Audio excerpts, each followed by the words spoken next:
Hi.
And welcome everyone to another exciting adventure on the energy that surrounds us. I'm your host, Michael, and tonight's guest, I am truly grateful for coming on in such short notice. We were talking about doing an episode right when a guest asked for more time and to postpone, so she graciously last minute said I will come on Tuesday, so I hurried up and made the links and everything.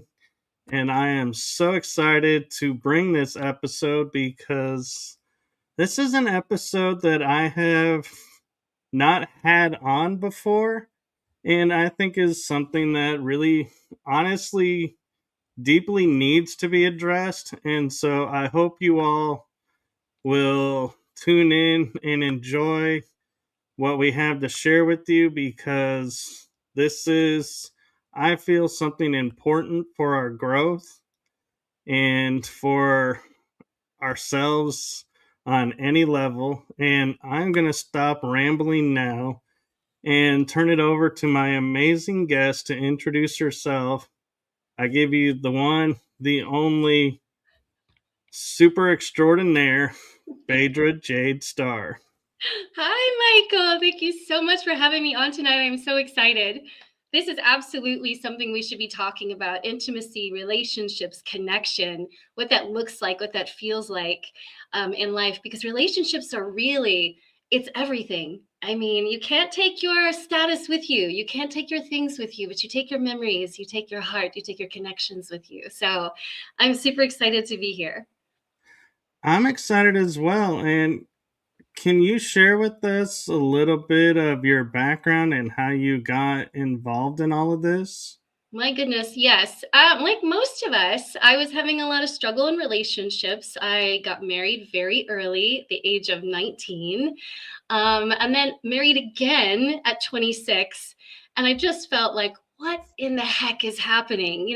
How does this work? I don't know. And I just really stumbled around trying to understand my partner. And it wasn't until later that I really felt there was more, like a lot more. And that I'm glad came later in life because it really sat with me. And it was in my yoga practice. And Tantra, actually, is what we're going to be discussing here this evening, is a yoga practice. So I was doing the limbs, the early limbs, because there's 8 limbs of yoga. So I was doing breath work, I was doing asanas, devotional practice, but I didn't know what was at number 8, which is Tantra. And so, how to get there, how to feel alive, what did it mean like to live in a space of pleasure beyond just sexuality? Like, how did I embody that, right? So that's been my journey, is really discovering what that looks like in everyday life. And I've spent the last 2 decades diving deep into living life through Tantra. So I'll be honest, my understanding of Tantra is on 2 levels, and I may be wrong on one. I'm not sure, but one level is it's based on or related with the Kama Sutra. So I'm not sure if that's just something I heard and put together or is real. And the other is it's a great way to build energy within yourself by you go to a certain point, stop it, and the energy gets reabsorbed and it helps raise energy in the body. Both of those are right. So applaud yourself. Yes, both of those are right. And they blend together. So I will address one first. We'll talk about the energy first. So, absolutely right. Orgasm and ejaculation are separate. And when we can breathe energy and life force into our body, we actually stop draining our, let's say, our vital essence. We start recirculating it through our entire being. So your sexual energy is super powerful. If you've ever noticed in the middle of the throes of intimacy, like if you're really, really into it, the entire world stops around you. And there's something to that. That's how powerful it is. But most of us, we don't know how to circulate that energy. We get locked down into the last 2 chakras down in there, and we just sit there. And unfortunately, that really drains our force. So when we can breathe it up through our body, and it's not hard to do, it's breath work. When you can breathe it up through your body, we get something called a heartgasm. So I've watched this happen with men who are learning to breathe it up and their whole body comes aglow. Just so like, wow, I had no idea I could get it that high. And you could keep going. You can keep getting higher and higher. And the Kama Sutra is deeply related into the intimate practices of that. So let's remember that sex is medicine. Most of us don't know, though, how to make that happen in our everyday world. And Kama Sutra is like, it's the antidote to certain ailments. Believe it or not, the original medicine was when you had a headache or you had gallbladder pain or you had other things in your body, you would have certain postures in sex to remedy it. So if you can imagine going to a doctor and they're like, well, we're going to have you do 5 short strokes, 9 long strokes, and a couple of these in this position for an entire week, you probably would say, I'll be back next week and the week after, but it was working. And so we kind of have taken that essence out of Kama Sutra, but that's the state of the origin, is this actual medicine. And it's a heart opener. And remembering too that when we're coming from our heart, there's a lot of healing that happens in that space. So my practice is really reconnecting those pieces together for people. But first we have to do it individually.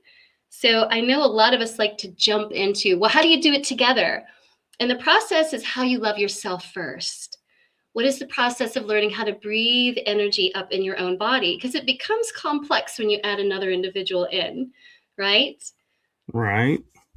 So really that you're saying absolutely yes to this part of the and there are parts to it called a microcosmic orbit, where you're literally circulating energy through yourself and then through your partner in a lover's embrace. And I teach that in Tantra for lovers as well, where, couples get together, they have eye contact, they learn to breathe each other in and out. And it's very, very like trance-like. It's amazing. They come out somewhere on cloud 24. It's this. I'm kind of curious if we, and when I say we, I mean men are in touch with and are doing this in the right way, and the energy is coming off. Can it affect people who can read that energy and feel that energy and they react accordingly and you don't even have to do anything? It is quite amazing what happens when you flip your switches. When a man is really feeling whole and centered. Now, men have they have a, let's say, a mechanism, let's call it that. When they know that they can please their partner, I mean, send her into orbit, it does something to him immediately. There is a feeling of, it's beyond confidence. It is, um, it's a centering, it's a wholeness. It's like a completion. He's like, ah, it affects him immediately. So the transition of that is that when he knows he can please his partner, when that's reciprocated, it comes back and forth like a boomerang effect, circling over and over. And a man's light gets really radiant. He feels so much more alive in the world. And yeah, that does shine out. Not to mention what happens to his partner, right? If she's walking around all aglow all the time, he feels like, man, I am the man. So, yeah, yeah, it's exactly right. We're talking about turning on your light from the inside out, what that looks like, what it feels like in everyday life. And it's not impossible to do. It takes a little bit of practice, but practice is fun. I call it pleasure practices because it's not work. It really isn't. When you are, and first you are breathing, like your clothes are on, you're learning how to touch each other softly with intention. And the intention is not just to get to the next base. The intention is, how much can I feel you? How much can you feel me? And I love to do an exercise with my couples too, where we actually are thinking a thought before we touch, because it actually changes how you touch a person. So, what I'll do is a little game. I'll take a piece of paper and I'll write something on it. And the person lying down doesn't get to see it, only the touchy gets to see it. And then they're going to touch their partner with that word in mind. And then I'll ask the partner who is touched, what did it feel like? And they are 100% like on the money. Oh, that felt really sensual. And then I'll show the word and they're like, oh my God. So it really does matter what you're holding in your mindset before you use your fingertips, which of course you do energy work. And I'm sure you're familiar with some chakras, but your heart chakra is right here in the palm of your hand too. So when you're touching, you're lighting up all your centers in your body. So yeah, you feel it everywhere. Right. Ethereally, yeah, physically, yes. Right, because I had a experience and it was like a side effect that I've never heard of or experienced, where I was doing energy work, Reiki energy on someone, and they asked me to work on their root chakra. And so I'm working on a root chakra, and the next thing I know is I get a phone call from her saying every female got affected by the energy. And I was like, I don't know what you're talking about. All I did was work on like I normally do. And so that's why I was wondering is it because I was centered and balanced and in total energy form that radiated out, and that's why it affected everybody there, and it was nothing that I did, or I guess I did do by doing energy, but it wasn't intentional is what I mean. Uh-huh. Yeah, well, you had like a shaman effect, right? Like you Right. touched and then it went out. So, I mean, energy is vast, right? Like our heart chakra is the frequency wave is much bigger than our brain wave. And so, yeah, you did light up the room. And probably since you flipped her switches, other women were really feeling that too. And it makes them hungry for the same thing. So, well done. First off, yes. I'll be honest, it made me not want to do that again because I was like, I don't know what happened and I don't want it to become a thing that's Ah! happening and I don't know what's going on. And so I was like, I better not do this anymore. And so I kind of was like, stopped going to events. Oh no! It sounds like you've got the magic touch though, Michael. That's remarkable. So Reiki, energy, we're talking about all that too. Like this is all part of it. Your attunement, knowing where the root chakra is and how that starts in the sexual charge of energy and how that builds up through the body. That's remarkable. And so not considered in sexual practice. because mostly people come together and they do what I call formula. They kiss, they do a little rubbing, and they try to get two places really fast, a little too fast. But when we're slowing down and we're taking our time and we're totally aware, and this is the kind of the connection we're looking for anyway. We are at a point in our world where men are almost terrified to approach women, and women are just frustrated because they don't know how to connect with men. And we've got this great divide, and really it's a lack of understanding. There's a lack of awareness about women's arousal and how men can meet women in that space and hold them energetically. So Tantra is really vast. It's way more than it's just sexual positions.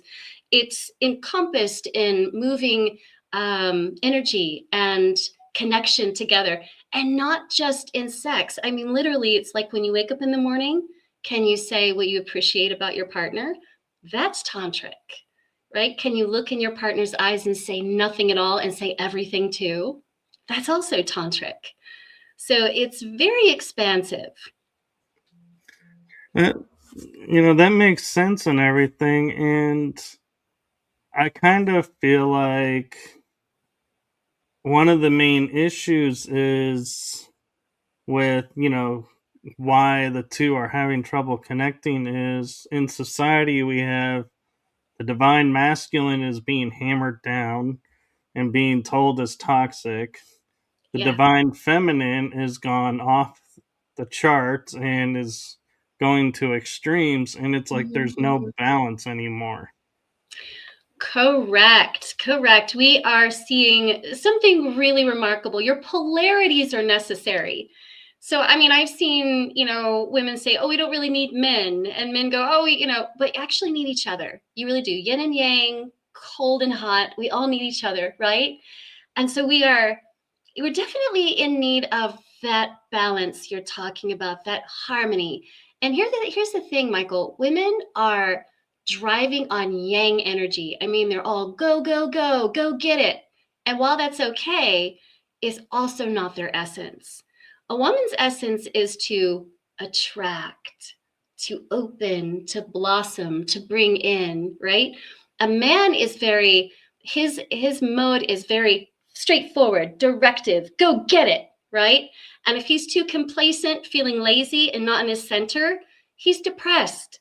He feels whoppish, weak, not solid, right? So it's like it's trying to get these two beautiful polarities working together.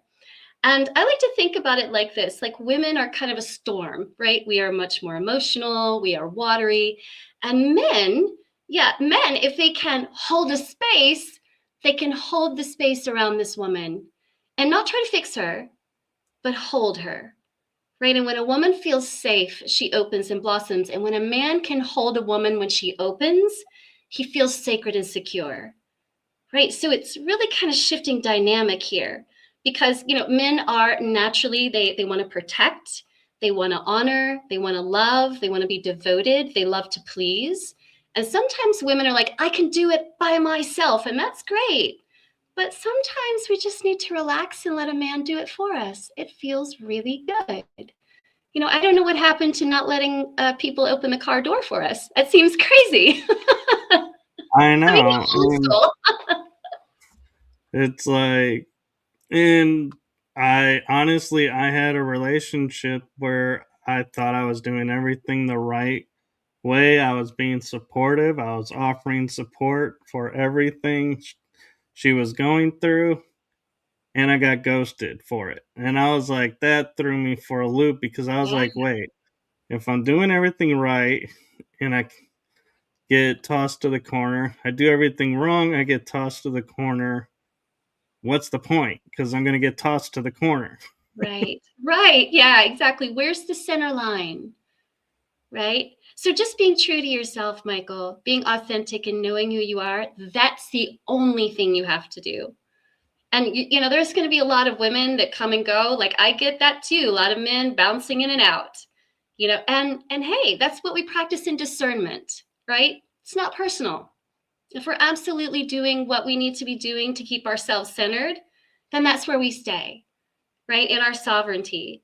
So yeah, it's going to be, what's the better side? And it's like, what feels right to you?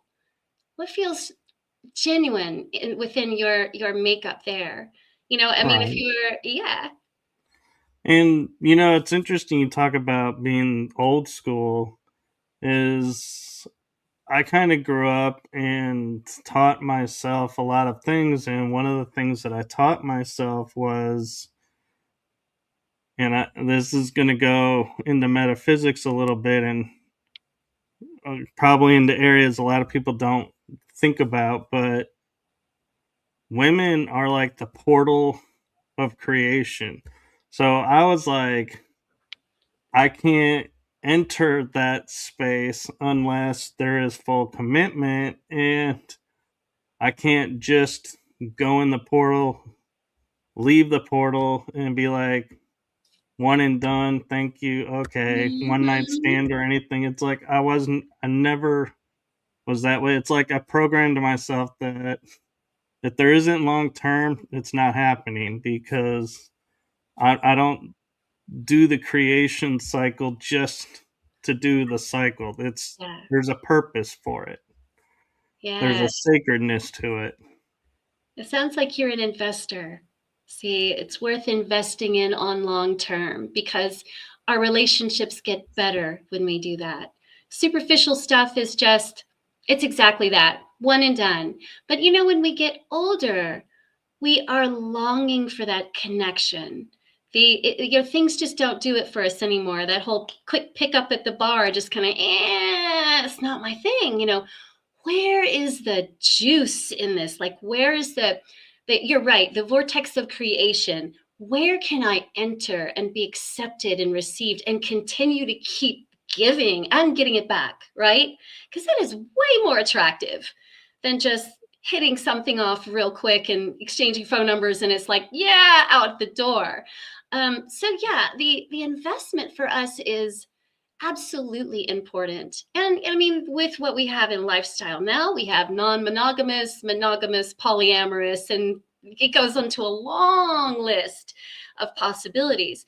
And what we're saying is like the options are really open as long as we're connected, communicating, respecting each other, honoring each other, right? And let's be honest, the more you have in the mix, the more challenging it's going to be.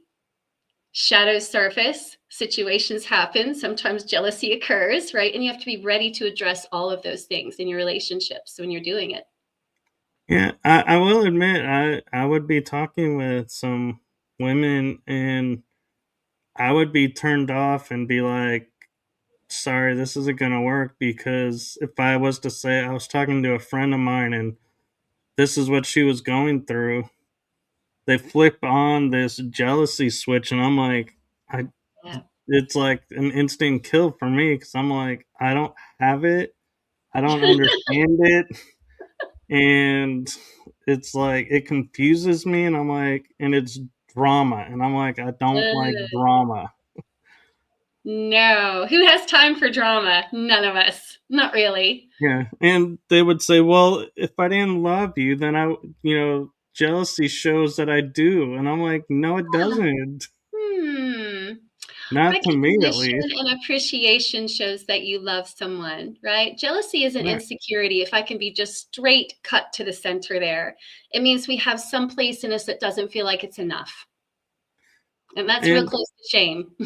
yeah, and to me, if someone's insecure, I tend to think in my mind, either they cheated or someone cheated on them, and so they're expecting it and wanting it from me, and I'm not that way. I'm Once I imprint, I'm on, Yeah. and I don't see anything else.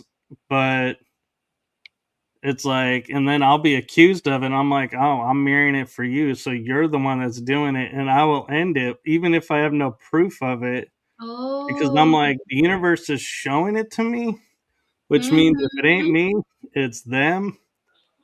And so I'm like, nope, I don't cheat. I don't tolerate cheat. And so it's like, sometimes I wonder, did I mistaken read? But I always felt like the universe wouldn't lead me astray. So far, so good, I guess. Yeah. Yeah. And you know this too, the principles, the laws that we have, like we have 13, 24. Some people say 24 laws. And so if we're bringing jealousy in, it's going to be our own self-fulfilling prophecy, isn't it? Like Right, that's what you're going to attract. Already from that dynamic, you're already saying, this is not going to work. So a person has to be solid when they come in, and that's where the work on themselves begins. As we were saying in the beginning, individual practice, right? If you've got jealousy, work on that first before you bring someone else in, because it isn't fair to another individual to be like, I just don't trust you. I just don't trust myself. Well, you need to work on that, right? right. Hey, and yeah. I have said numerous times, you're judging me based on your past experiences, which is unfair to me.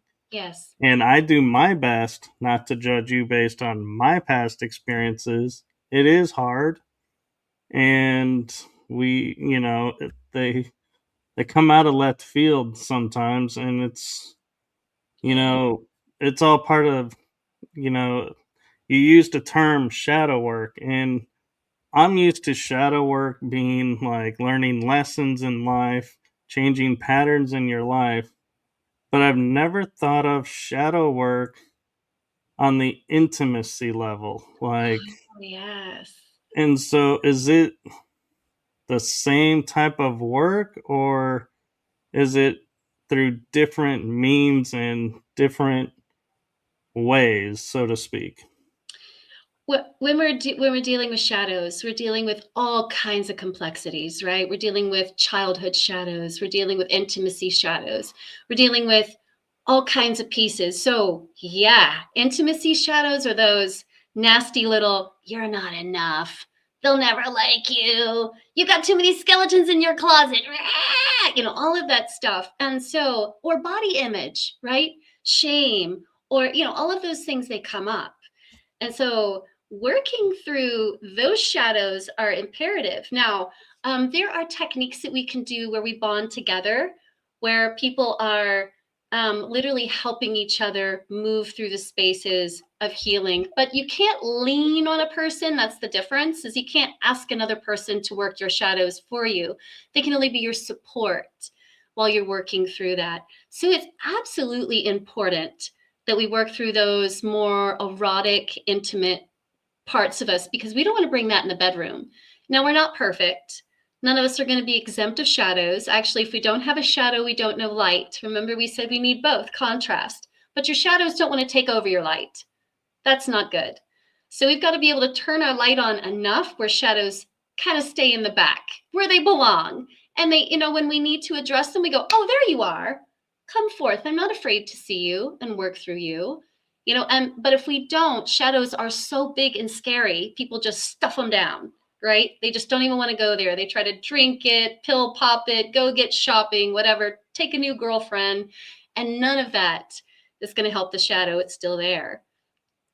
I find it interesting because I recently was working, I wrote a book about the shadow, and as a part of the book, and the realization that I came through my 48 years of being here is I used to fear the shadow because I was like, shadow is always like they show it in the dark, and they always Mm-hmm. talk about this being this the bad, element. It's in the shadow, so it's got to be bad. And I realized we can't see a shadow unless there's light in it, because otherwise it would just blend in the dark. Mm-hmm. So to me, it's the balance of the light and dark Yes. is the shadow, and I have a whole different view of it now, and it's like I welcome the shadow when it shows up, and I'm like, "Oh, what are you showing me now? Where am I a little off or way off?" They become And teachers. right. And so I just wanted to bring that awareness and see your thoughts of, because as you were just describing it was like, yeah, that's the way I used to think of the shadow. And Yeah. One thing I like to help people become aware of is there's an interesting phenomena that happens with shadows. When we're really cranking up our inner light, if you've ever noticed that a shadow doesn't dissipate, it actually gets thicker. It gets inkier and more dense, right? So we've got to be prepared for shadows that really are like they got a lot of juice and power. When we're coming to them, we don't come to them with fear, with anger, with frustration or desperation, right? Because that doesn't do anything to create our light. But like you're saying right there, to open your space to invite the shadow, because you know it can't hurt you. If you do enough work on yourself, you're like, the shadow can't hurt me. It can be scary enough to look like it can, because it might be trying to stop me in my tracks to get me to listen. But it's always got something remarkable. And here's what I found about doing shadow work. It's 100% inner child work. 100%. Like here's this big scary mask on, roar, big teeth, right? And you're going, whoa. And then by the time you sit and you go, so come on out, talk to me. Here's this little you going, you never heard me when I was hurting when I was 7 years old, rah, rah, rah. And you're like, okay. And then the healing starts. And it's always that, so as corny as it sounds, inner child work is super important and it is shadow work. It's like a blend of the same thing. I agree. And to me, it's like when we talk about the dark nights of the souls, Oh, yes. I feel like that's where the inner child is almost having the tantrum of saying, look, I'm tired of this. We have to look at this. Stop putting it off. Here it is. And I talk about like heroes' journeys and stuff, and I'm like, the greatest gift comes from the other side of that dark night. And so there's always so much more awareness that we gain going through the process. And so I'm wondering, as we're growing and evolving, so to speak, and awakening ourselves, is a lot of what we're talking about with like the tantrics and the energies and everything able to be conveyed like through telepathy in a way of not, and I don't mean telepathy of like me saying to you, hey, do you want to get a drink and maybe go do this later? It's more of a telepathy of saying, this is where I am. Are you willing to meet me here? And that's how dating, I guess you could say, would be of the future, is the energies speak for us and don't have to use words. Oh, I love that. I so love that you brought that up. Because there is an interesting thing that happens in Tantra where we say you don't even have to be close to each other to have something called an energy orgasm. In other words, that same kind of element you're talking about, that energetic build, that being able to communicate without words, it can be across the room. Like, yeah, your light's on too. I happen to check you out. And there is now, because we're open and receptive, right? We're able to feel that energetic vibration. But here's the thing I want to say, Michael, that's the first thing we read when we walk in a room. It's not words, it's energy, right? You can walk into a space and go, man, this either feels great or it feels lousy. And you have already done an assessment. And that's all energy right there. And Tantra is like major energy work. All of it encompasses either you're doing mirror work on yourself, shadow work on yourself, rebuilding your inner light, working on trauma. It's all included in it. So it's like, yeah, the next wave of the future should be like now. Is you walk into a space and you're like, you're charged. You're as charged as I am, and this feels really good. And yeah, and I'm hoping more of that expands. And when I get people into my practice and we're doing meditation, deep meditations, and I get them into a nervous system reset, and they come out going, wow. And I'm like, that's more like the natural way things are, like that de-stress, that feeling of peace. Now, we are not always there, but if you keep doing this, your mind goes, that's the natural spot to reset. So we start looking at reverses of disease, right? not just tension and stress, but we all know that's linked together. So vitality, just to say, Tantra is like not just a sexual reunion of two people, but it's also a building into vitality. Like that whole thing about getting old and decrepit is total BS. If that were the case, no one would be amazing at 85. So what the hell are we doing? Right? We are changing energy to make it work for us instead of draining it out of our body, our life force.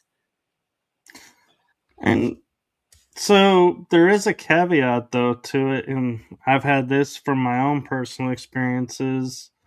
Like I do walk into a room and I do sense the energy and I get drawn to someone and I'm like, ooh, this energy is really cool.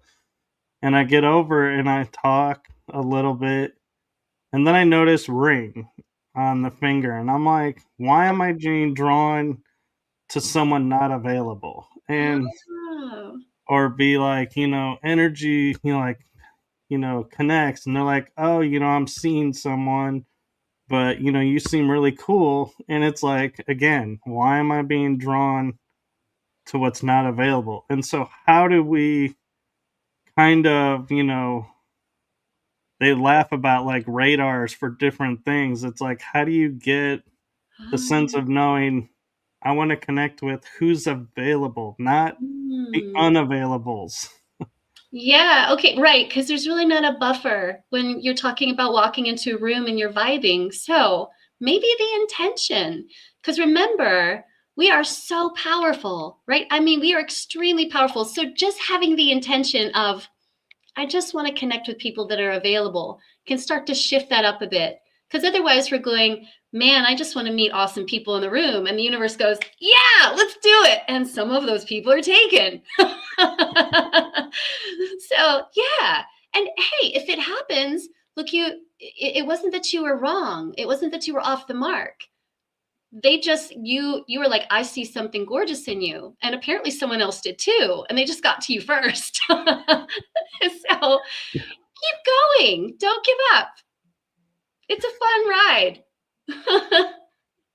Uh, it can be, yeah, and it can also be the opposite. It's like it's like they say in life. How many rejections can you take before you really Oh, start to yeah. wonder? And it's like the same thing in relationships. You get like 20 no's, and you're like, do I dare even go for 21? It's like, Yeah. is that going to be the one that's going to make or break? And I mean, to me, I just hold out for the universe and let the universe work itself out. But I know that there are people out there who are, sitting there and listening to this and going, yeah, how do we keep up the encouragement to Mm, survive all the no's and all the disappointments yes. to get the yes? Right. Now, I think it's harder for men, if I can be honest, than women, because you guys deal with a lot more rejection than women do, if I can be just really clear about that. So, yeah, it's like, how many more times can I handle this? My resilience has got to be off the charts. And one thing to remember, though, Michael, is that we are actually on a path less traveled. So we are surrounded by people that are married, taken, unavailable, maybe not in a good energetic space than we are. So the more discerning and sovereign we become, it seems that becomes narrower and smaller. And that is what's a challenge for us, is having to be so patient until that right connection comes, right? So make sure that you go to places where there are people like you, like deliberately hone into those seminars or places or retreats exactly for those kind of people. And then you're like, okay, I've got a better chance here than I do if I go to the library or wherever else, right? So we have to really, first of all, make sure that you don't have a bunch of yahoos in your life, because that beautiful person can't reach you if there's a bunch of other crazy stuff circulating in your world. Two, also make sure that you have set your home up for a partner. If you're in your bed and you have a pillow only for you, then the universe goes, Nah, you're not ready. So put a space for your partner, even if it isn't there yet. These are little tricks of the trade that do work. If you want a woman in your home, maybe you buy a few candles, you start to put a feminine essence in your home. Make sure you clean things up a little more. And also, there's a way for women's arousal that we talk in Tantra too. And I love sharing this with men because they're like, I had no idea. And one of those first things I want you to know is that women see their surroundings first. So if you're on a date and you take a woman to your house and it's trashed, nope. She has read all kinds of stuff like he's imbalanced, he's immature, he can't take care of himself. And that's an immediate turn off.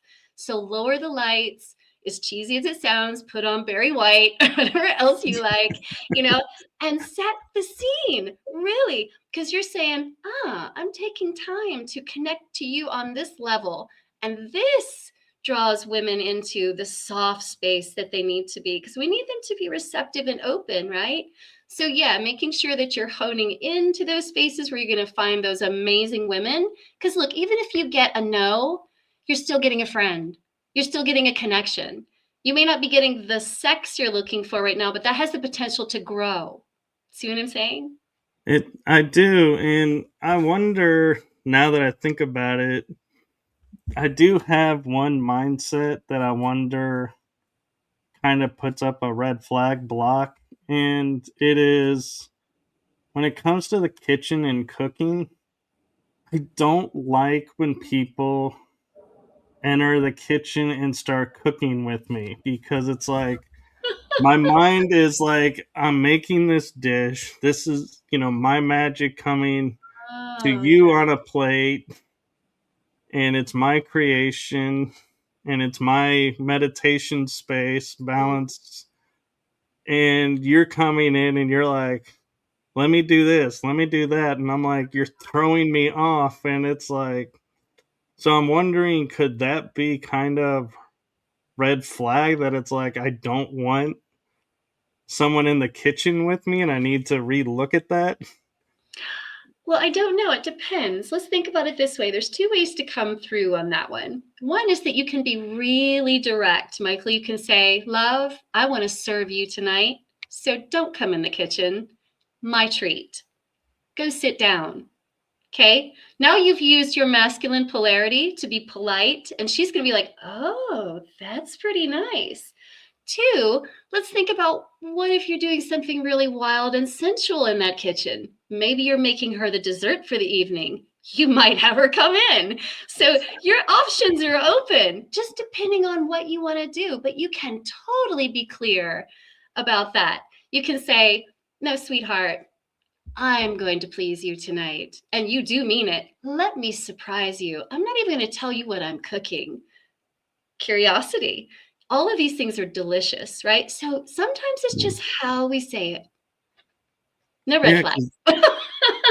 well, because I've even had conversations and they'll be like, so do you like to cook? I'm like, yeah. And, if when I settle down, I'll be doing all the cooking. It's like I pre scripted, this is my role, so to speak.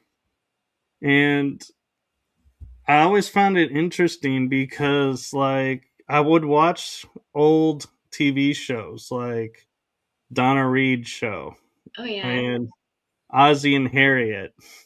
And I would watch these and I would see the roles that they defined in that era: men, women, household, this, and this. And it never made sense to me. I was like, why is it he comes home and has all this done? Why can't she be the one that comes home and has all this done? It's like my Oh, mind could yes. not wrap around this persona that was given to us. Oh, yeah. Okay. Old paradigm. Right. And you know how many Right. women are so turned on by what you just said? I mean, really, because a lot of them are working just as hard as guys, right? School, work, all this other stuff, right? And they come home and all they want to do is be served. So we live in a different time, and we have different loves in life, right? And I think there are so many men, even back in the 50s, that wanted to step into the kitchen role, but it wasn't culturally acceptable, as you're saying too. I mean, they had to go be chefs outside of the home. But now we have, we have a much bigger spectrum. They're not just outside during the backyard barbecue, cooking the chicken on the grill. We've got them in the kitchen now, right? We've got them doing all kinds of things, and it's very hot. It's amazingly wonderful. So, I mean, bravo. I think that the world is ready for this. Women are ready for this.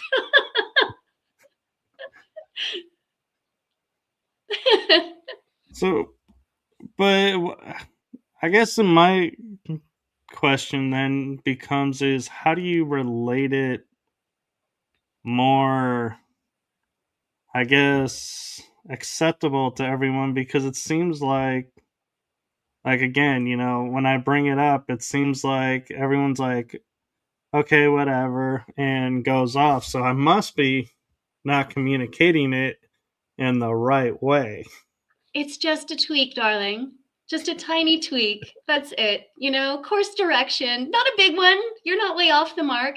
It's just knowing exactly how we talk to each other. Like men are very direct. Just please tell us what you want us to do. Straightforward. But women are a little like, you're going to do what? Oh, thank you. Like we're just like open to possibilities. So it's your opportunity to be creative, to be inspirational, and know that, yeah, you're not far at all, really. It's just that I think you having the confidence to move into the kitchen and say, my space, darling, go sit, and then who's going to argue with that, really? Oh, you'd be surprised. I'd be surprised. Oh my goodness. I would love cooking for my parents, and my mom would always, we would have friends over, and they're like, aren't you going to go in the kitchen? And my mom would look him straight in the face and go, he doesn't allow us in the kitchen. Oh. Oh. And I'm like, no. And it Yeah. would amaze my mom and my dad when they were with me is because they liked foods I didn't like, but I could cook it. And Oh. what was weird to them was, chefs always talk about tasting the food to know when it's done. Mm-hmm. I would never taste their food because I didn't want to eat their food. I didn't like what Yeah. they wanted. And so I would serve it, and they would be like, how do you get this so good and taste so much better than going out to eat because you you never tried it? I'm like, no, I didn't. It was like there was something about the smell. I Oh. was able to cook it through smell. And one of Wow. the dishes that I would do for them like that was tomatoes and mushrooms and peppers. Okay. Two things that I don't eat. I eat mushrooms on occasion, but I'm not a fan of tomatoes or peppers. But I could cook them really well, and it would confuse my parents. So you said something pretty relevant. You've said to me that it's like a mode of creation, right? So if I put up a portrait and I decided to get all my paints out, and then somebody came over and said, hey, and took a paintbrush in there and decided to scribble all over my canvas, I'd be a little pissed. So I think this is kind of what's Yeah, happening with you in the kitchen is you're yeah. like, this is my creation. And you have a real knack for using every sensory, even without tasting. So you don't want people in there messing with your masterpiece. So you're not just cooking, Michael. You are creating something remarkable. So that makes total sense why you don't want another person in there meddling around and messing with your canvas. Well, and what was funny is I even had one of my ex girlfriends. I brought bags of food with me because I was at her place, and I was like, all I need is this pan. And she's like, what? I'm like, I brought everything I need. I got all my spices, got all my everything. I just need this pan. And she's like, okay. And I think in her mind, she was like, do you not trust my food? why did you bring all of this stuff? And Right. I'm Right. like, in my mind, I'm like, if I'm your kitchen is going to become my kitchen, I need what I need, and Mm-hmm. I don't need to go and be like, "Do you have this?" No. Oh crap! Now I can't make it. It's like, nope. I wanted to make sure I had everything so I could pull it off. Have you ever seen a woman's makeup, like her makeup drawer? I mean, she doesn't have 2 or 3 pieces of makeup. She has like 20, and she needs all of it because on any given day she has a different idea, right? A different concept. So it's no different. Like if you can just compare that, it's the same. You would not go in there and say, "Honey, you only need 2 pieces of this or 1 shade of lipstick." She'd go, "Are you insane? No, no, no. I need 10. I need all those, because I have a million dresses in there and this has to be." So it's the same. And I guess people just don't understand quite yet how art works, because you may need a fraction of what you brought in, but you might not. Right. And I love how you keep talking about how guys are direct because I grew up being around women a lot, and so I learned, and I wouldn't say I cracked the code, so to speak, and translate for them, but I have learned like being direct is when a girlfriend would come out and say, "How does this look on me?" I would look them straight in the face and be like, "I can't answer that question." And they're like, "What do you mean?" I'm Oh like, no. I cannot answer that question because here's the reason why. If I tell you it looks good, you're going to say you're just saying that because I'm the boyfriend. And if Uh-oh. I say it looks bad, then you're going to say, oh my God, you don't like this on me. And it's like, You're it's a no win trapped. scenario. I'm like, I am not going into that trap. It, it's in three different facets that I learned that. And I'm like, whenever they come up, I'm like, you're not getting me in that trap. You No. just stop right. No, can't. That's kind of a And safe bet though, I think. Yes. they'll look at me stunned, and it's like, yes, I am a guy, and yes, I have figured out that trap, Oh, but there really is no way, really truly, out of it because even acknowledging it, you're getting the same as if you did do it. I wonder if you ask them, "How do you think you look, sweetheart?" I wonder what they would say. "I think I look good." "I think you're right. You do." It's a possible because sometimes they want validation. "I think I look good. I just want extra." But if you're not even able to say that without it being a trap, that becomes a situation in itself, right? So I see where the Right. hook is entirely. Yeah. It, I've done it with guys around, and guys will look at me and they're like, dude, how did you figure that out? And I'm like, dude, I paid attention. I paid attention. I observed. I learned. Yeah. And Yes. I think that's one of the things too that a lot of people don't realize is, we watch what each other does, Hmm. but we don't really watch. Oh yeah. It's like it's a surface watch of, okay, yeah, they're doing this. Okay, I'll go back to doing this. And I think, you know, I kind of have the mindset of if I'm needing to get an idea across, I go to TV shows or movies to help make the visual, so to speak, point. Yeah. And I think that's why I like Hallmark movies so much is Oh yes. because they're going through the whole life cycle of the relationship in a way that it's like, okay, here's the formula of the relationship. They even spell it out when they say, this is what makes our movies great. You Mm. have the reconnection or connection, you have the spark, you have them doing stuff together to make the spark grow. Yes. Then you have the conflict that dims the spark. Mm-hmm. and they decide, okay, I was wrong. I judged you over this, or he judged me over this. They talk it over and they reconcile, and the relationship goes forward.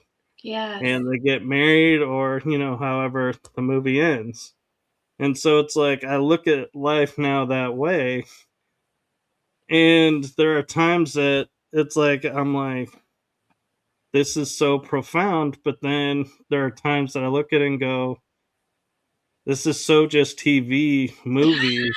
Right. This Right. never actually would happen. It's like these conversations, deep conversations are having on these movies never would happen Right. because it just that is not in reality.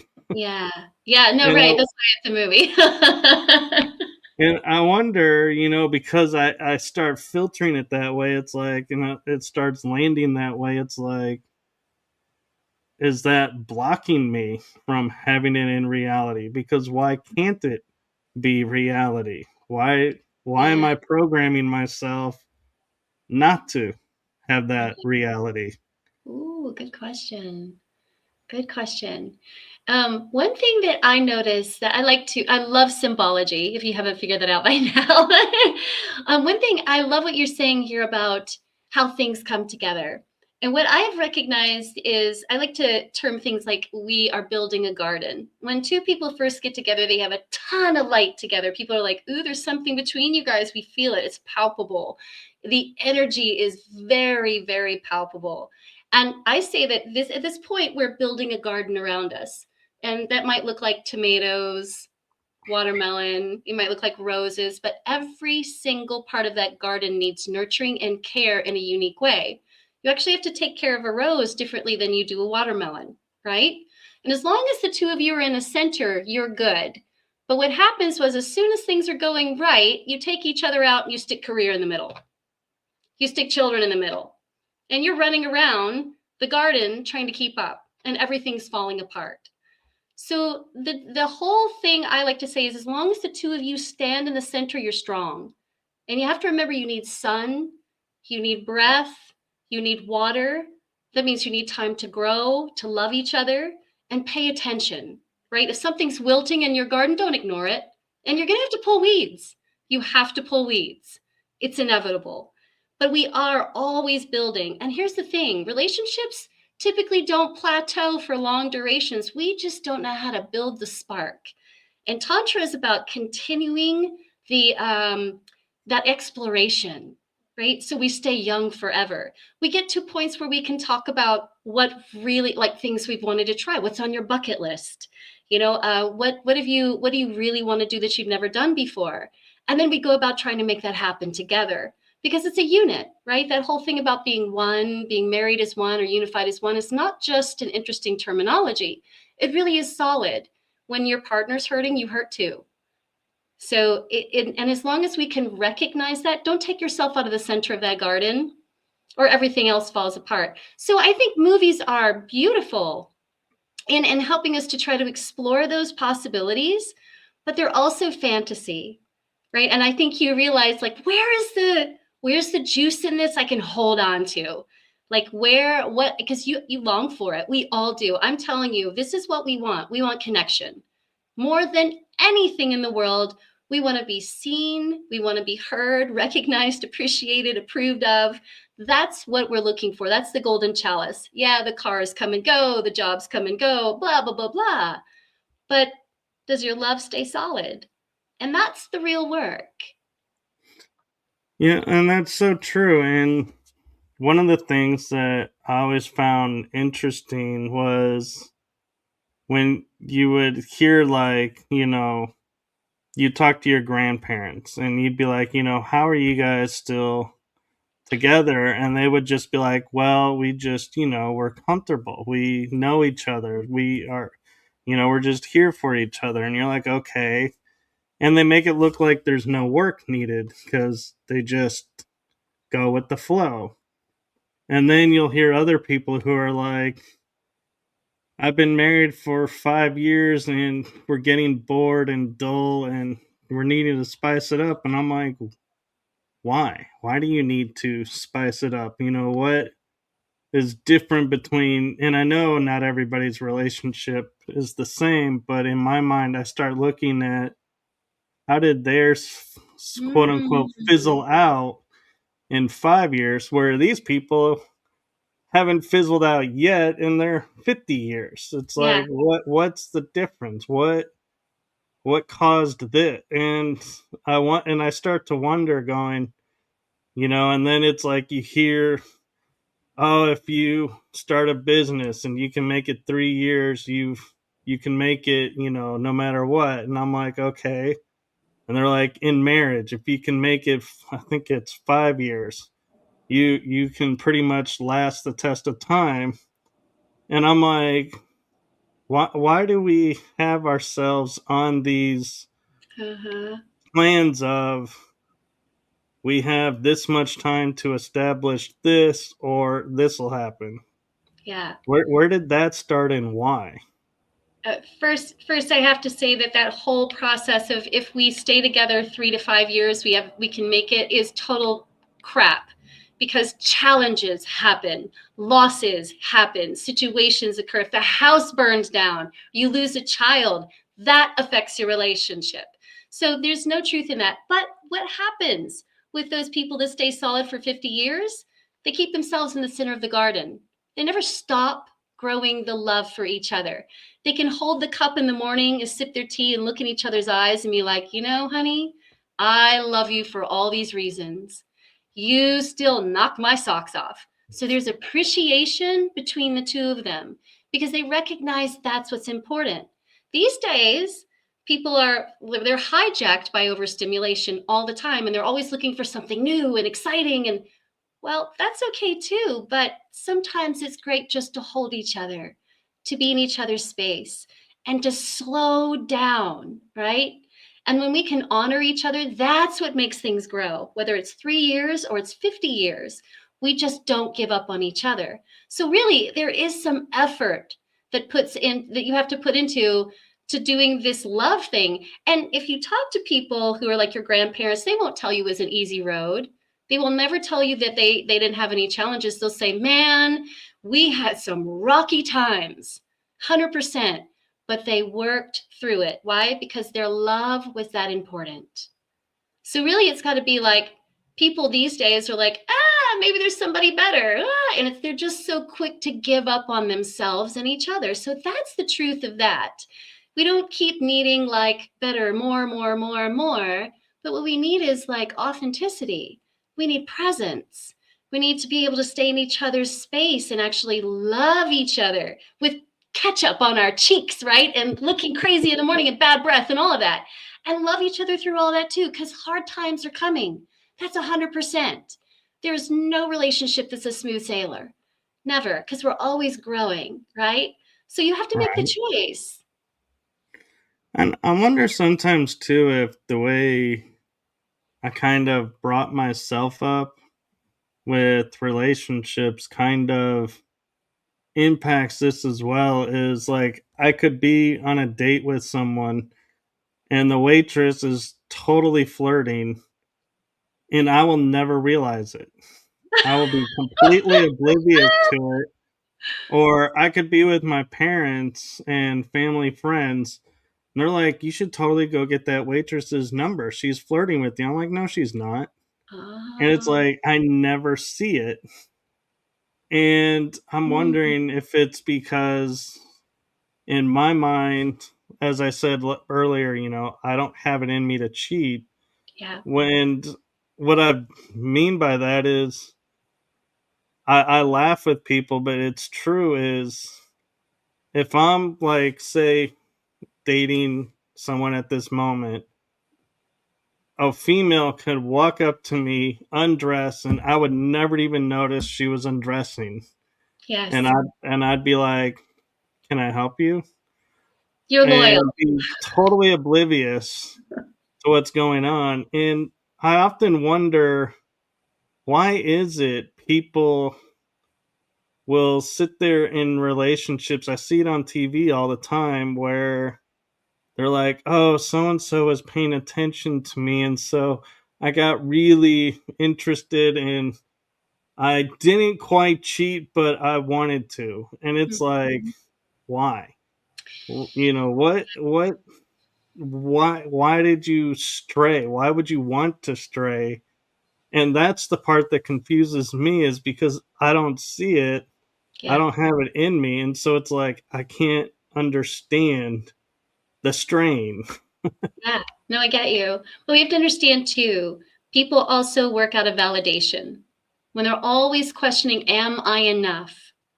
Then they'll seek outside themselves or their relationship to try to, and it's always detrimental, right? Cheating never ends up being a good thing. So they've got one eyeball out here and another one looking at their partner. But here's the thing, when we work on ourselves, like when I said you were loyal, I meant like you're honored with your partner. She's all you see. She's the rock of your world, right? And another woman could be traipsing around naked and you're like, don't even see you, baby. And there's nothing wrong with that. The thing is, you're solid, right? And I'm not trying to put blame on a person who likes to have multiple partners. That's not entirely what I'm saying. Is that though when we feel like we are enough, when we feel really secure with ourselves, this is exactly what happens, what you're saying. You just don't notice. It's just not there. It's there when it needs to be. When you want to switch the switch on and you're like, yeah, I'm ready to date. I'm ready to explore. I'm ready to see. Then you get to notice a lot of that too. Yeah.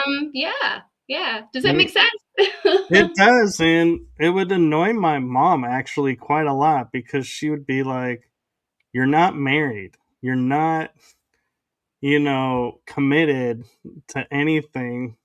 Why are you denying yourself these opportunities? And I'm like, and I also would say to my mom, I have a hard enough time keeping track of the likes and dislikes of the one I'm with.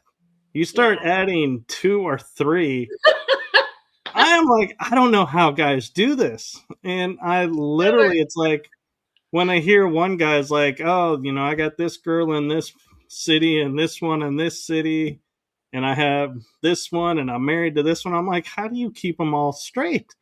How do you keep Oh, track of everything? It's like my mind would be in overload and overstimulated and shut down from way too much information.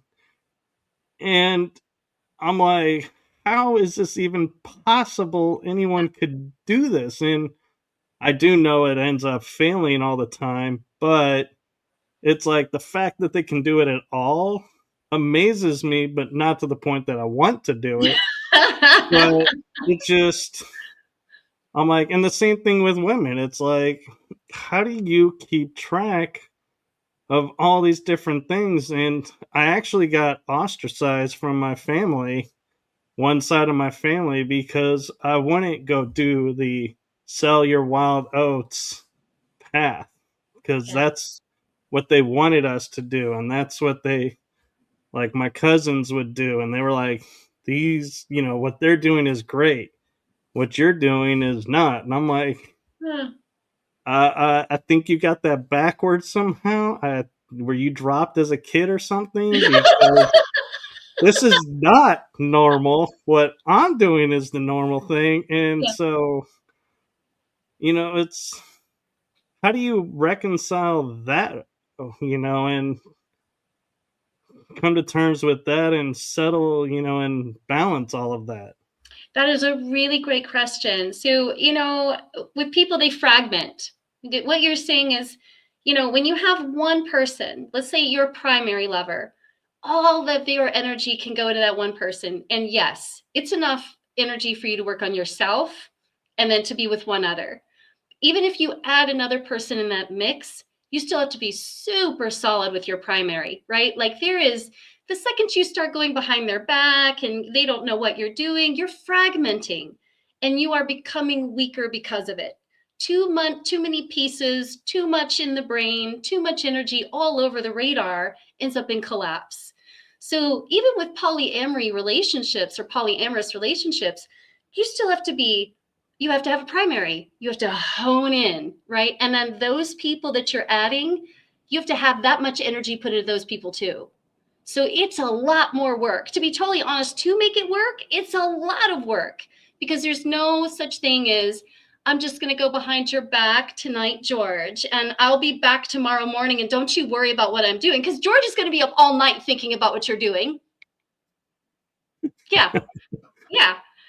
So, I mean, to be real, you're absolutely right, because two people, yin and yang, masculine and feminine, right? Everything else is icing on the cake, but you guys are cake in the center. And we find love grows deeper when we do that. Again, I'm not opposed to people having multiple lovers, but being responsible and be held accountable for that is incredibly important, right? So I'm not open to people just having a million people. I just think it's a bad plan.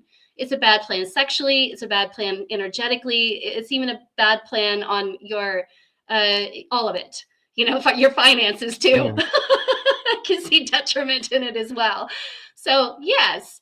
And again, but I think when people are just, they feel like they want that validation, they just need to feel important. They act in these ways all the time. They're trying to put notches in their belt, so to speak. How many people can I have to make me feel amazing? Well, you take your brain with you, your mind with you everywhere. So it's an inside job to feel amazing with yourself first. And then, you find you don't need 50 people on the side. Well, and I wonder too if it has to do with I taught myself in relationship because trust is key. Trust is, the most important thing along with communication. They're like the equal two important keys that I would say, and this is surprising because I didn't have the best childhood, so to speak, growing up. I went through a lot of traumas and abandonment issues and other issues that I processed and worked through. But when all was said and done, I would start every relationship the same way, and that is I give you full trust until you break it. And then when you break it, then we have to figure out, is it worth fixing, or do you even want to fix it, or are we done? And I think that throws people off because it's like, how do you trust with everything you've been through?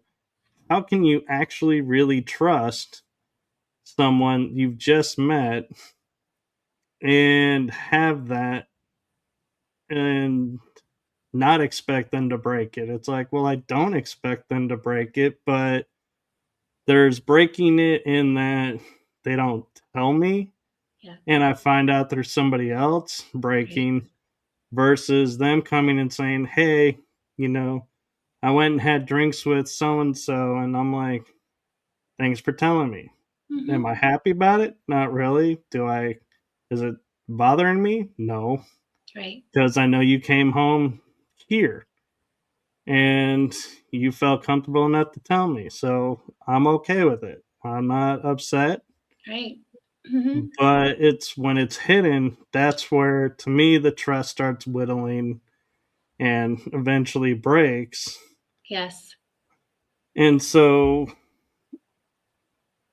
I completely just lost my train of thought. Do Going it when with it that, happens.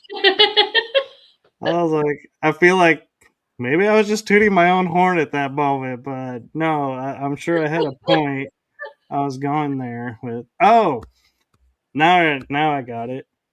Is that a wise way to go into relationships? Or I am I setting myself up because I'm going in that way and not building the trust up, that the trust is already there? Mm. Well, I love this because you're right. Trust and communication are huge. And I'm going to add a third element into that: surrender. So when we're trusting, we're also surrendering to the capacity, right? Without that, one of us is not receiving. So that flips back and forth: trusting, surrendering, back and forth, and communicating. And really, we want our women to feel so safe that she can tell you she's going out for drinks before she goes out for drinks, right? So you're like, not a problem, sweetheart. But sometimes, oftentimes, she's so terrified about how a man will take it that she tells him after the fact. So it's work on women also feeling the safety of being able to deliver it, and men having a space, because that takes some work. Like, we've been traumatized, both ends, both of us. All of us have grown up with trauma. I have never met a person who wasn't traumatized, to be honest. Okay, so we end up bringing all of that to the table, right? And so, absolutely. But I would say it may not be broken, right? Trust may continue to be there as long as communication is stable. Right. And I think another misnomer in relationships that comes from our parents and society is if you're in a relationship, married or dating, your free time should be together. And, that's the sign of solid. And if he's like, oh, you're going on a girls' night out, okay, I'll just wonder what you're doing and why you're not here. It's like, and I have the opinion, I really don't care. If you want a girls' night out, take the girls' night out. Yes, I don't need to know what's going on. right, right. No, And that's I don't need to spend every second with you to be in mhm, this. But I also noticed, though, there is a pattern of when one day is off, it then becomes like 3 days away, 5 days away. And it's like the time span grows. That's yeah, where my mind goes, wait a minute. Do we have too much freedom and we're losing what we have? Or are we doing the right thing and trusting each other and having separate lives while still having a life together? So yeah. how do you draw that line? Well, have a commitment, okay? Because it does depend. Like, if you're in a relationship with a performer who's traveling, you may not be seeing that person for days on end, and that's just the way it is, okay? Or a person who's traveling on business. So have like a set check-in. Sweetheart, if it's been 2 days, please call me. Just let me know all is good, right? Because time and distance does definitely make things tough. Too much. 5 days, you start to be like, do they even remember my face, right? But yeah, I mean, set a boundary for the two of you. That's super important. Again, communicating, because I do believe that you should not be spending every waking hour with each other. You should have your talents, your dreams, your passions, your friends. You need to have spaces where you're still operating like you were before you got in a relationship. This keeps things good. It keeps things, and by the time you get back together, it keeps things really hot and amazing. Okay. So, but yeah, just saying 5 days is too long, sweetheart. So check in with me, and even if a person's on the other side of the world, they can typically do that for you, right? You can have a video call. You can pick up the phone and have sexting, whatever you're gonna do. You can make things work in multiple ways. You really can, and we are creative enough to do that. Yeah. And bringing up the sexting, I can't help wonder though, did technology ruin relationships to a degree? Mm. Because like you were talking about earlier, when we first started, it's like she can take care of herself now through other means, so it doesn't need to have the male aspect to deal with that. And so has that eroded relationships and everything because it no longer requires two people, so to speak. Well, both on both ends, right? Because we have things that now are animated games and things like that for men too. So I think we can use it. Way back before we had computers, I was born before the internet. So So way was back I. then, yes, we had writing. Do you remember? So our sexting was in a written letter, right? Sometimes an Right. airplane to a hot person. Yeah. So, but we received it that way. Now I think we can use it. Like, one of the things that I like to teach couples is how to do this erotic connection on the phone. Like, typically we go, really? We can do that? Oh, yes, you can. So you can do hot and heavy fantasies on the phone far away and actually build your relationship doing that. So I think we can use it. And as far as women not needing men, women will always need that part. Men will always need the warmth of a woman. So we can't replace it. Although I feel that in this day and age, what we're trying to do, I think, is we're saying programming people to believe that they don't need it, that they're so self-sufficient that they can remain isolated. But we find that this is detrimental mentally to each other, that we actually need human connection. We need voice. We need interaction more than just texting. Pick up the phone and listen to a person's voice, right? Um, Yeah, there we is something about the frequency. That's right. Yes, absolutely right. Whether it's in a written message, whether it's in a video call, we can use it. I mean, the good thing is, love, we didn't have video calls when we were kids, right? Like this was one of those far outshot futuristic things. You're like, one day we're going to be able to see each other naked on a video. And we're like, no, that's not. And here we are. I mean, that's an everyday occurrence, right? So we can use it. Yeah, I think our generation was the generation of no, you will never see us naked on phones or anything. And Right. it's like, and I love when people make the wisecrack of we were the generation before cell phones, thank God, because if what we actually were doing was ever caught on Oh! a camera, phone would be like, oh my God. And it's like, we think about it, we're like, that is so actually true. It's like we were more crazy and nutty, but we didn't go to the extremes of like hurting Right, someone, right. but we came close, but we never.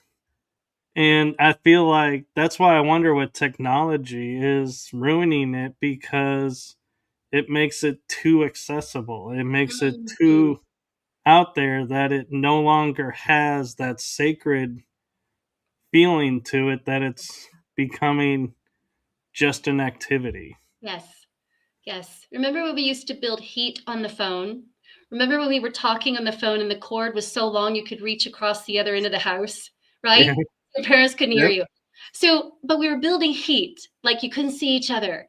There was curiosity going on, and what are you really doing over there? Yeah, we don't know. Right now, you're right. That's like the cat's out of the bag. We get to see it all. So I think we kind of have to monitor that a little bit so that we're not being overly stimulated with these kinds of innuendos, right?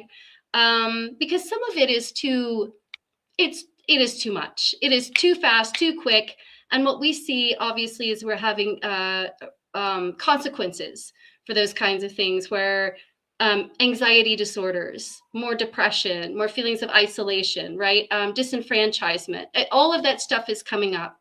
So we have to slow down and get creative again in our ways of, maybe doing a little old school. That's totally fine. Yeah. So, what advice do you have for couples? I know we've kind of talked round robin around this kind of aspect here and there in different ways, but what advice do you really truly have for people who are trying to balance the divine masculine and divine feminine within themselves to bring it out in the relationship? That is beautiful, really beautiful. So I'm going to say working on the basics, calling in presence. And in order to do that, we have to slow down and breathe together. We have to be willing to look in each other's eyes. We have to be willing to communicate what it is we need. And that can take time on both ends. A man has to understand that women are usually very guarded. They've had to compromise most of their life. And so for them to soften can take a minute. And they have to trust you, which also means that your capacity to communicate to her can't be to fix her. She doesn't want to be fixed. She just wants to be heard and understood. She wants to be seen and recognized for where she's at right now and approved of, not fixed, right? And when a man can hold that space, amazing things start to happen. So that's the basis for what we build with each other. And the rest of it grows. It's a step at a time.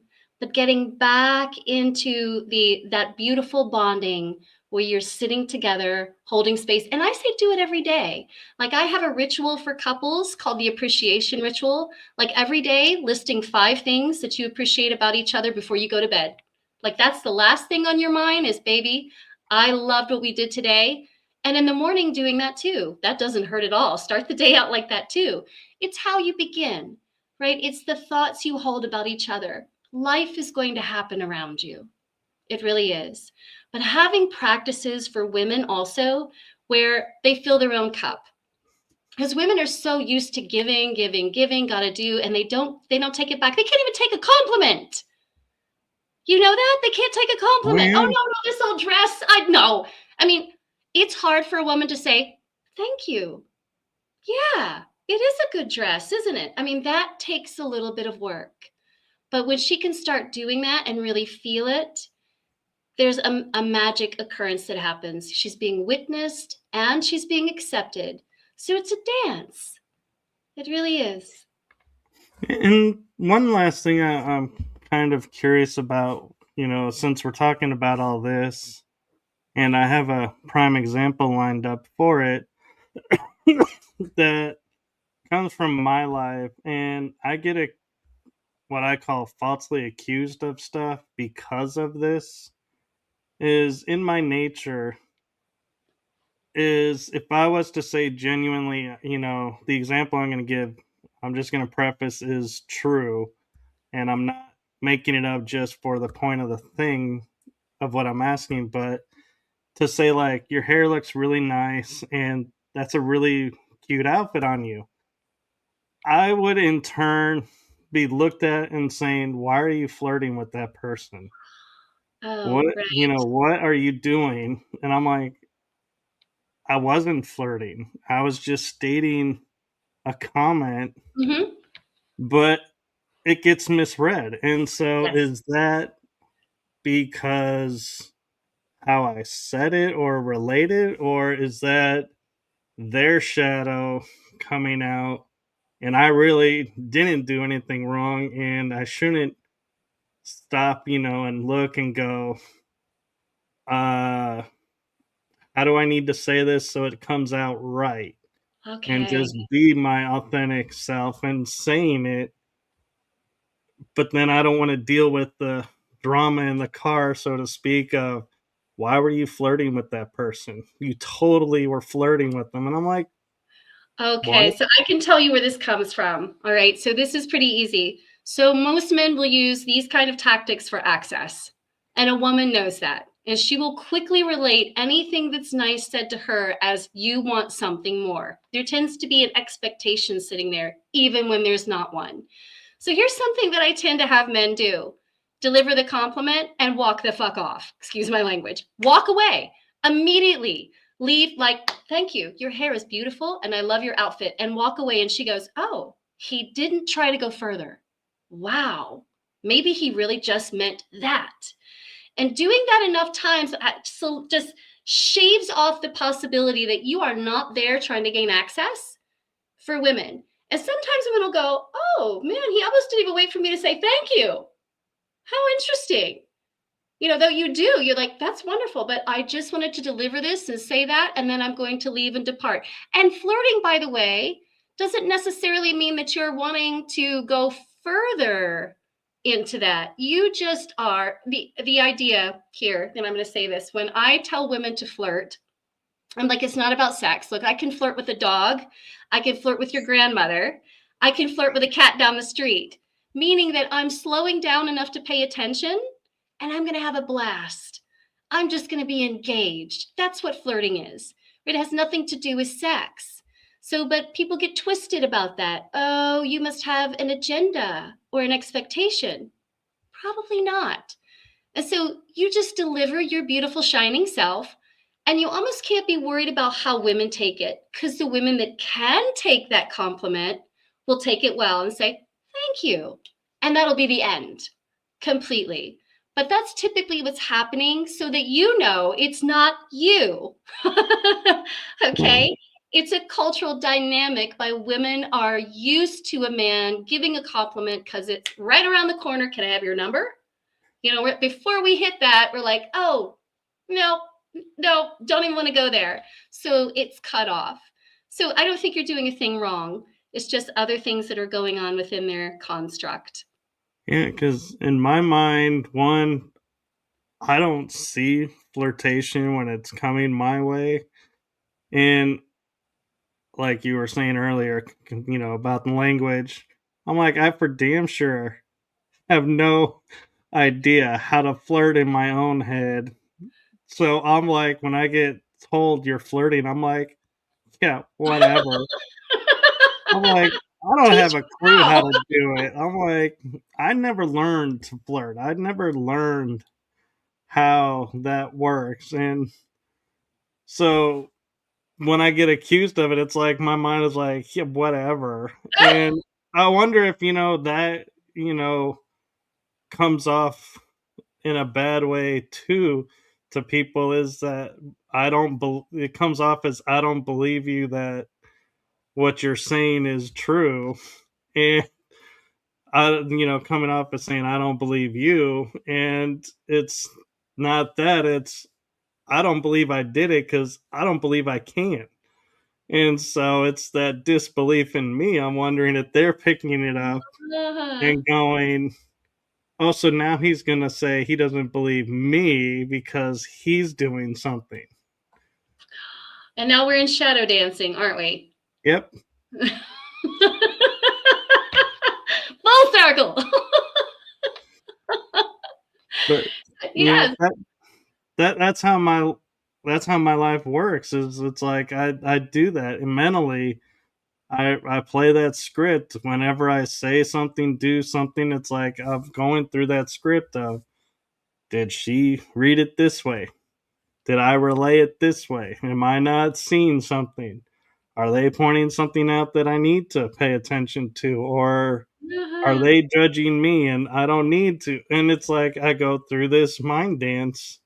Granted, I can do it really quick and nobody really knows I'm doing it, but it is there. Yeah. I want to say this too. If next time you have a female gal in your life, practice your flirting skills on her. Just say, I'm going to purposely try to flirt. I want to put this hat on and see how it bounces. And tell me what really vibes to you. So you can get an idea of what like where your feedback is, right? Cuz she'll communicate, she'll go, "Oh no, no, that was dreadful." Yeah. Or she might go, "Ooh, I like the way you said that." This is going to give you some helpful insight as to whether you're talking to the like your waitress or your host, right? If you want to deliver an honest compliment without it being too overtly sexual, practice on your lady and say, where did I draw the line, or where did I cross the line? Where did I go a little too far? Yeah. Because again, it is tough for women to accept this. We are actually told to not accept compliments. Oh, that we're so much better off when we just don't need anything, and then we don't fill our own cups, right? And then we're resentful and empty, and no one runs well on fumes, not at all. So flirting is a way to fill your cup and hers too.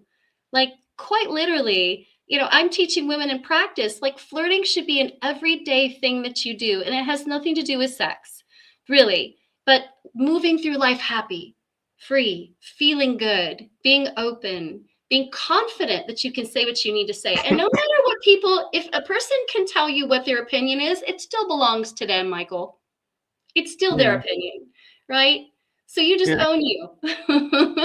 It would be funny because I would go to my female friends because I have mostly female friends, which that too gets me in trouble. And they're all like, and a lot of them are like, you can't have just female friends. I'm like, well, you Hmm. have guy friends, don't you? And they're like, Yes. no. I'm like, why not? Why Right. don't you? It's like Yes. Yes. it. But my female friends that really know me, they're like, they'll just kind of smile and laugh and they'll go, you have such a big heart that it comes off sometimes not as because people don't know your heart. Oh yeah. And so they're misreading, but you're okay. Just keep being you.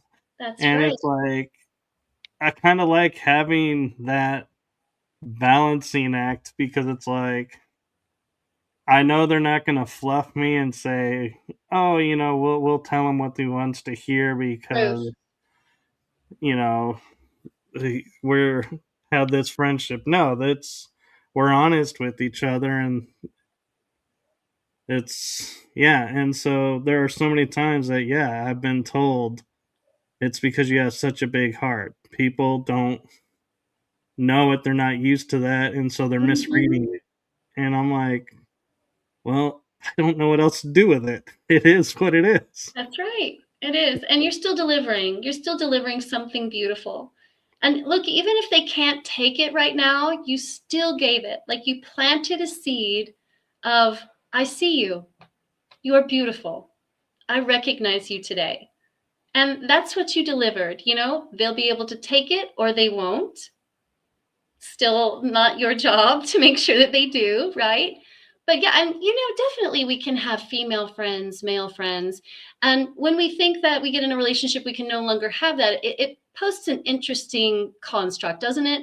It says that you can only have friends that are the opposite sex if there's sex involved, which is just not true.